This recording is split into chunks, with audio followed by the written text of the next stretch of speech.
Hey guys, how's it going? I am Garrett O'Brien, your host on Rewired the show, and I am live with you right now at the Heritage Theater Gizzy's Eatery. I kind of want to start off with promotion for my buddy's event that's coming up November 15th. It is the All American Patriot Bash, and he is going to be the guest speaker there.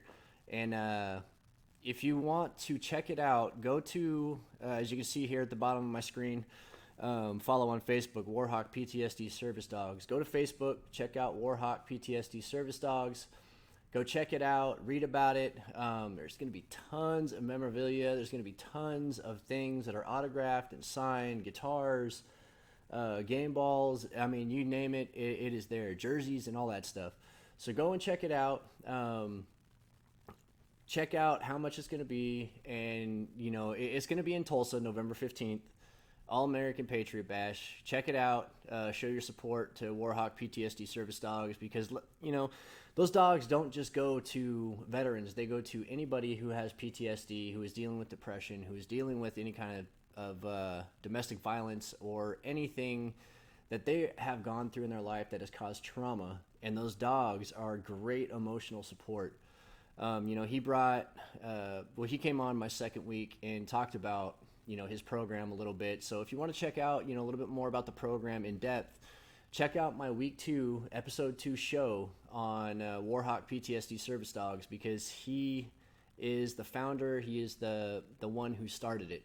So go check it out, follow them, and, just check it out.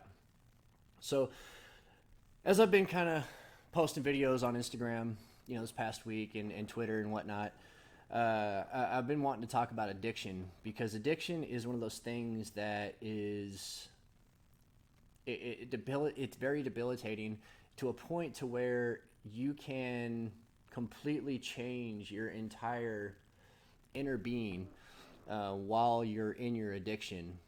What do I mean by that?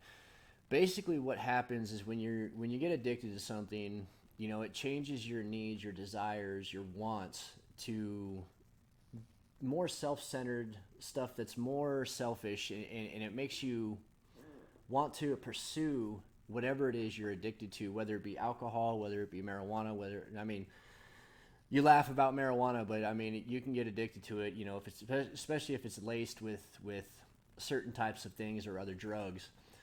Inhalants can even be addictive. Just scrolling down my list here. I don't have a printout today, so I apologize. So I'm having to deal with my laptop. Tobacco. Wow, that was really south.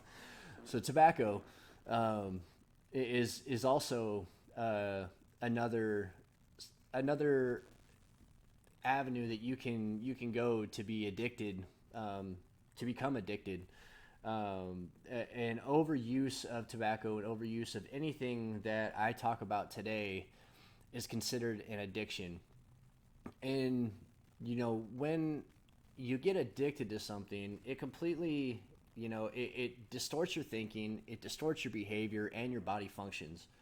Um, I'm a firm believer that you put something foreign into your body, it's going to alter the chemicals in your body. Your brain has certain chemicals. It has, it has dopamine. It has the serotonin. There's a ton of chemical. I'm not freshly, I don't have all the names freshly in my mind right now. It's been a while since I've actually looked at that, but I promise you I will do my research next time, and I will talk about, the functions of the brain a little bit more. Um, but basically, the brain, it takes these foreign chemicals, and it process. Now it doesn't really process it. It takes those foreign chemicals and it alters your chemicals, your natural chemicals in your brain. And when it does that, you have behaviors of irritability, behaviors of like anger outburst, sadness, depression, anxiety. The list goes on of what happens when you become addicted to something. And I kind of want to touch on, a part of my history a little bit on my gaming addiction.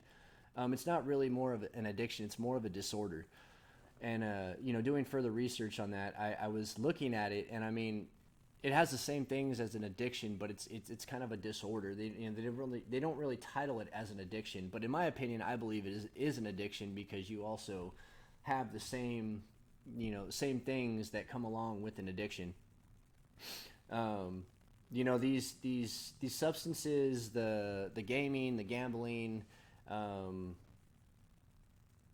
this stuff is something that is hiding something that is deep down within you. Something, maybe a trauma that has happened to you in your past that keeps haunting you. You kind of want to just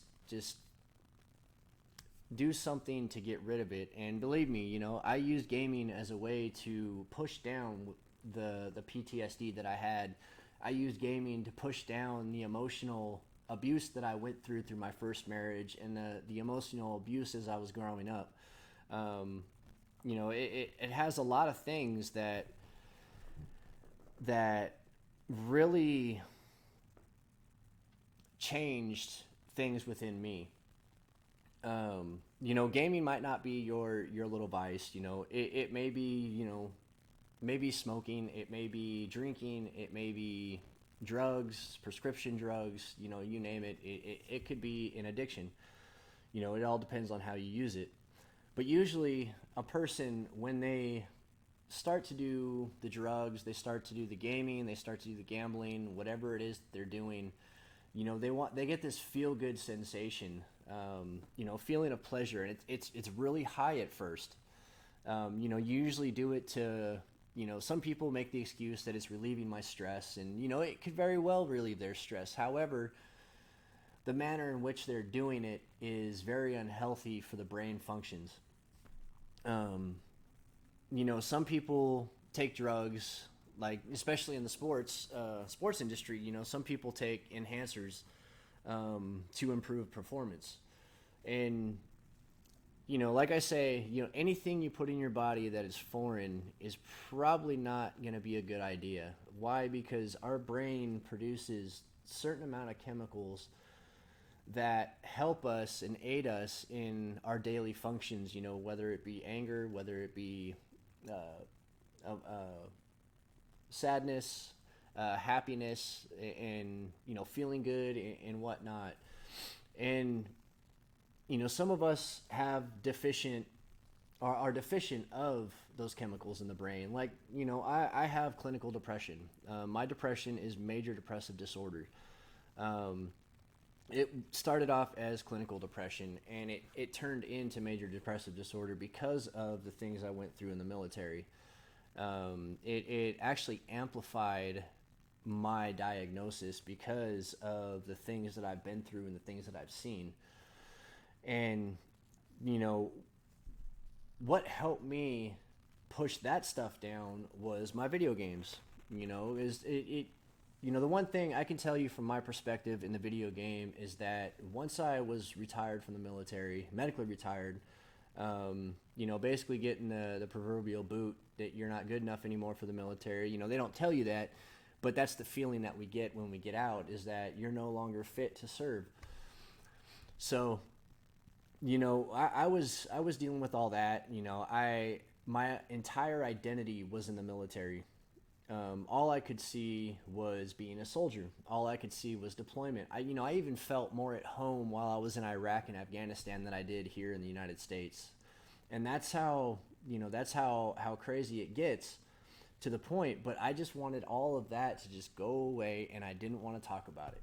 So what did I do? I got right into my video game. And, first it was very innocent, coping for an hour. I would have an incident. I would cope with it for about an hour. Then it turned into 2 hours, then 3 hours, then 4 hours. Then, before you know it, it was 14 to 16 hours a day that I was sitting on a video game, just completely checking out from everything. And I mean, that's not a way to live. And, when I completely checked out, I didn't care about who I was affecting, what I was doing. I just wanted to check out. I just wanted the pain and all that stuff to just go away.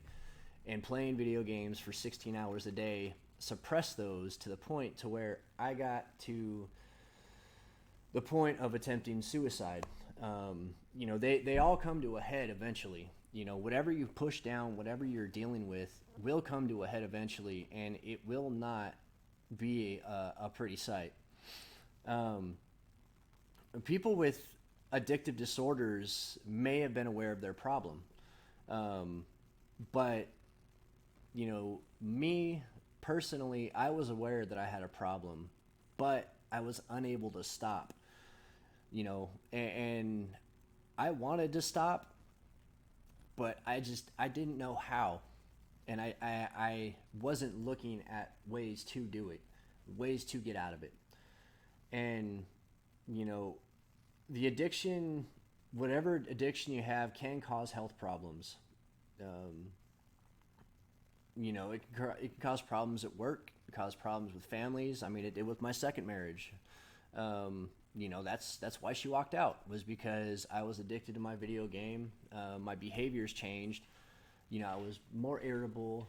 I was more aggravated. I was, raising my voice when I shouldn't have. My tone was combative, and it's just those things that changed who I was because of my addiction. And eventually it came to a head, and that's when I attempted suicide for the sixth time. Literally about 8 months ago. Some addictions come into play because people are curious, and people are sometimes forced into peer pressure.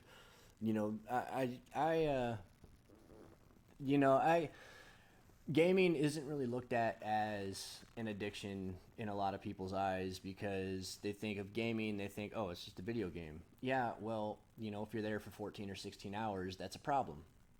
And, that's where a lot of peer pressure came in with me, because I had a lot of friends who were gamers. They're like, oh, don't worry about it, man. Just, it's not a big deal. It's not an addiction. It's just a video game. It's fine. But no, it's not fine. Some of the symptoms of substance use or disorder, are grouped in 4 different categories: impaired control, social problems, risky use, and drug effects. And again, when I talk about drug effects, I'm talking about all types of addictions. Impaired control, it's you lack self-control in impaired control. You have a strong craving, you have a strong urge to use whatever it is that pulls you up from whatever you're feeling, and it increases the dopamine in your mind to where, dopamine is that chemical in your mind that produces happiness. It produces a feel-good feeling. And, the more dopamine we get, the more we feel good. So what do? We do more and more and more and more of the substance. And, it really impairs our control. It kind of takes our own will. It takes our self-awareness, and it kind of just throws it out the window. And, it's... I had no self-control when it came to my video game. I'd play it and I didn't care who it affected. Just like some people have no control over, limiting themselves on prescription medication. And, it's a Band-Aid fix for a problem that's not going to fix itself by medication, by anything. They also produce social problems. They can help, or they can affect you by causing failure to complete major tasks at work, school, home, social, being out in public. Leisure activities usually are given up or cut back, and your focus mainly goes to, whatever it is that the dopamine rises in your mind. Risky use. This kind of falls in line with more like along the lines of alcohol or substance abuse. Usually it's used in risky settings. You're at work, you go to the bathroom, you do whatever it is you're going to do, and you come back to work and you keep going. Despite the known problems, or despite how it will affect everyone else around you, you need that quick fix. You need to get it, and you need to go. And you need to get it now. Some of the effects that they have, is it reduces tolerance. I know with when I was younger, I drank a lot. And then of course your body gets used to the amount of alcohol intake, so it's harder to get drunk. It's harder to get that feeling. It's harder for whatever it is, that whatever it is that you're looking for. It's harder to get, and it takes longer to reach that. So you produce, you add more. You keep drinking more and more and more until eventually, it either is alcohol poisoning, or, you admit you have a problem and check yourself into rehab. And it's really one of those things that it's looking at it from your own perspective is there's no problem. Everyone else can see it, but you're looking at it like it's no problem. Like with my video game, I talk about it a lot because this part really affected. It didn't really affect, but it's the reason why I am here where I'm at now. I had people telling me that the video games are a problem. You need to just give it up. You need to give it up. You need to give it up. And I'm like, no, they're fine. They're just video games. It's not a big deal. But I couldn't hold a job. I was refusing to go out into public. I was refusing to make new friends. I was sitting in the house 24/7 playing video games, and it just completely destroyed my life. And it's, you can't, it's really hard, for the person that is in the problem to see that. And you can sit there and tell them till they're blue in the face that you have a problem, but until they believe it themselves, they will never understand that there is a problem. And that's what it took. It took everything completely taken out of my life for me to finally see the problem is me. And, if you got a problem, or if you got something going on where you think you're addicted, reevaluate where you're at with it, and just look at, is this really helpful to progression in my life? Is this going to help me with personal growth? Is this going to help me with understanding things a lot differently?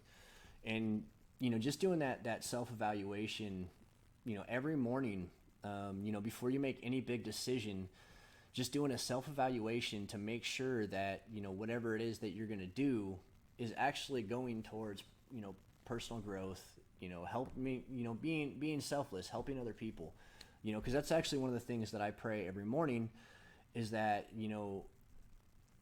I just ask God to make me a blessing for someone, in my day. It doesn't matter who it is. It could be the guy that I'm passing in the street driving by, just, letting them in. They're stressed out. They're trying to get in, just letting them in traffic or whatnot, and that's all I do to reevaluate my own self-awareness on, are the video games really worth what I have going on right now? So, I want to talk a little bit about treatment and stuff like that. Just like I was just saying, the first step to recovery is admitting you have a problem. I know that sounds really corny, and it sounds cliche, and it's in a lot of movies and stuff like that, but it's the truth. You need to identify you have a problem. You have to be the one to do it, because like I said, somebody telling you till you're blue in the face that you have a problem, you're not going to believe them until you actually believe it yourself. And it takes somebody leaving. It takes you losing a job. It takes you losing your house. It takes you losing, and it can even take losing your kids. And it sucks, but you need to take care of yourself. And the only one who's going to care about taking care of yourself is you. Nobody cares more than you about yourself. So you need to take care of yourself. So recognizing you have a problem, that is the first and foremost thing that needs to happen in any type of situation, that you need to recognize you have a problem. Especially if everything in your world is completely chaos and you think everyone else is the problem. You gotta reevaluate yourself and just look into your own, your own heart, look into your own mind, and really reach for, what am I doing to cause problems as well. Um, I recommend going to a health professional when it comes to treatment for addiction. Um, you know, there's a lot of sites online that have ways to cope with addiction, has to treat it and whatnot. Go to a doctor, find out what you can do to get help, see a counselor, do whatever you need to do to get on the right track, to getting to be the person you're supposed to be, because that is the way to do it. Drugs will not help you. Addictions, gambling, all that stuff will not help you. Um, there are certain medications that are prescribed that can help with drug cravings. They can relieve symptoms of withdrawal, because you, regardless of what you whatever you're addicted to, you will go through withdrawals. Believe me, with video games, there's a withdrawal there. Um, I would sit there and crave video games for hours on end. And the only way I could get relief from that is sitting down and opening up a video game and playing. And you know what? That's a lie. You can't, you can't do that, because that's only adding to the problem. Kind of what some of the things that I did to get away from my video game was force myself to get up and get out of the house, get away from the games, delete them completely, wipe the computer, sell my computer, which I did. Eventually I sold my old computer and I got rid of the games for good. And that's something, that you need to consider, that if you're really on the track to recovery, if you're really on the track to taking care of whatever addiction you have, you need to be ready to part with whatever it is that's enabling that addiction. Um, and just like I was just saying, medications, there's some medications that can help with cravings, with symptoms and stuff like that. Therapy, like I was just talking about, is a very good way to do it. The reason why I say therapy is a very good thing is because I still have a therapist myself. I don't see myself without a therapist the rest of my life. The reason why is because that person is holding me accountable. That person is the one that I bounce things off of. They come back with, "You're screwing up." Okay. You got to be receptive to what your counselor is going to tell you, also. Because, your counselor is there for a reason. They're a counselor. They're certified. They've been to school. They deal with patients daily. And, I love my counselor from the VA. This is probably the best counselor I've ever had in my entire life. And it's great because, he doesn't hold any punches. If I'm screwing up, he says, "What are you doing?" You're being an idiot. Stop. He doesn't tell me I'm being an idiot, but he just says, you're screwing up, and this is what's going to happen if you continue down this road, or you can nip that in the butt now, and we can pursue a different route. And you need a counselor to know that there's problems. One of the things that I've been in counseling for about 20 plus years, since I've been in the military and before the military. And I know what I need in a counselor nowadays. Back then I didn't know. I had no idea what I needed in a counselor. I was stuck with counselors that were, making me feel good, telling me that, "Oh, you're not the problem. You're not the problem." Get away from those counselors, because you know what? Everyone has a problem. Somebody has something deep down. Somebody has some type of trauma. It doesn't matter who you are. If you think you're on top of the world, there is trauma there. And be careful, because, simple things can cause an addiction, like caffeine as well, which is one of the ones that I'm having a heck of a time trying to get off of. But I got lemonade here. I think I'm going good. Day one. Let's see if day one it turns over till tomorrow. But it's very tough. It's the craving, it's the headaches, it's all that stuff. it happens. And, you start to notice yourself. This is what I mean by being self-aware. If you start to notice yourself being irritable, you know, you're, especially if you're trying to give up like caffeine or something, small, not small, but something like that, tobacco, caffeine, alcohol, something like that, you're going to have withdrawals. Especially if you had a habitual use with it all, you're going to have withdrawals. So, help prevent those withdrawals by talking to a counselor, asking their counselor, the recommendation on what kind of medications can help with those withdrawals. And if you're addicted to prescription medications, probably medication isn't the best route. And that point, especially in any kind of substance abuse or anything like that, check yourself into a hospital. Hospitalization it can help you go through withdrawals, because not only, when you're sick, you're going through the withdrawals, you have hospital staff there to take care of you while you're going through it all.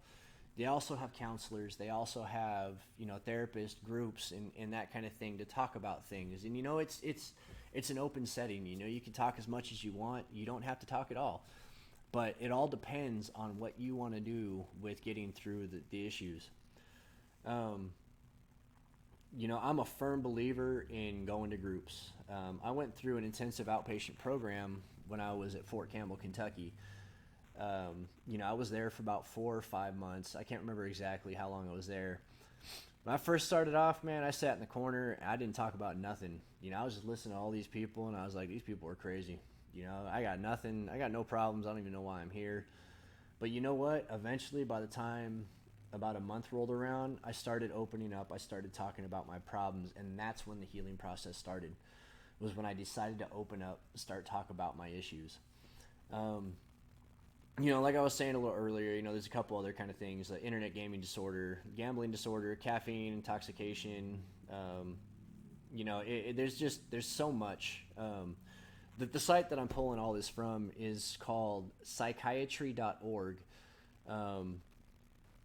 It's actually a very, very informational site, and I recommend checking this site out. It has great information on here, and it can only help you. So I know I only got about 3 minutes left. I'm going to open it up for questions or anything like that. If y'all have any questions, please feel free to ask questions. Other than that, I'm just going to sit here and look at the screen and probably zone out. So no, it's going good. So yeah, as you can see, my sponsors are down here on the actually over here, on my left. Follow them on Facebook, Warhawk PTSD Service Dogs and Heritage Theater Gizzy's Eatery. This is actually the theater that I'm involved in. It's one of my coping mechanisms. I actually just started. We're starting rehearsal on a play we're doing for Halloween, and hey, I get to be a mad scientist. So I'm pretty happy about that. I'm looking forward to it.